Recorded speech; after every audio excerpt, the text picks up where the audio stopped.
तुकाराम मुंढेंनी अन्न आणि औषध प्रशासन विभागाची सूत्र ताब्यात घेतल्यानंतर कारवायांचा जो धडाका लावला आहे त्याची चर्चा आता संपूर्ण देशभरात सुरू आहे।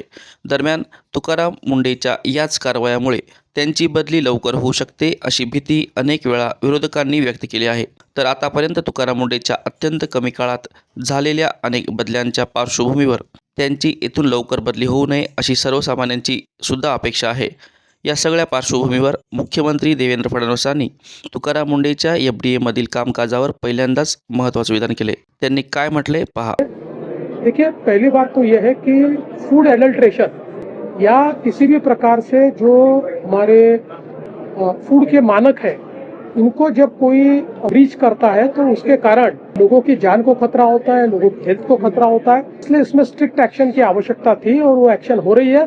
मुझे बहुत खुशी है कि इस प्रकार की एक्शन हो रही है और ये एक्शन कंटिन्यू रहे। एफडीएचं कामकाज अत्यंत व्यवस्थित सुरू आहे आणि यापुढेही ते काम तसं सुरू राहील असं स्पष्ट करत तुकाराम मुंढे यांच्या कामावर सरकार खुश असल्याचा संदेश मुख्यमंत्र्यांनी दिलाय। त्यामुळे तुकाराम मुंढेंची बदली होण्याची आता कोणतीही शक्यता नाही हे स्पष्ट झाले। दरम्यान एफडीएमधलं काम हे दीर्घकालीन उद्देश डोळ्यासमोर ठेवून करावं लागतं असं तुकाराम मुंढेंनी एका कार्यक्रमात सांगितलं आणि मुख्यमंत्र्यांनी आता त्यांचं काम असं सुरू राहील हे सुद्धा स्पष्ट केले। त्यामुळे लवकरच त्यांचा कारवायांचा धडाका ती कसा वाढवतात, चुकीच्या गोष्टी कशा थांबवतात हे सुद्धा पाहणं महत्त्वाचं ठरणार आहे। तुम्हाला याबद्दल काय वाटतं ते कमेंट बॉक्समध्ये नक्की लिहा आणि गुरुकृपा मराठीच्या चॅनलला सबस्क्राईब करायला विसरू नका। धन्यवाद।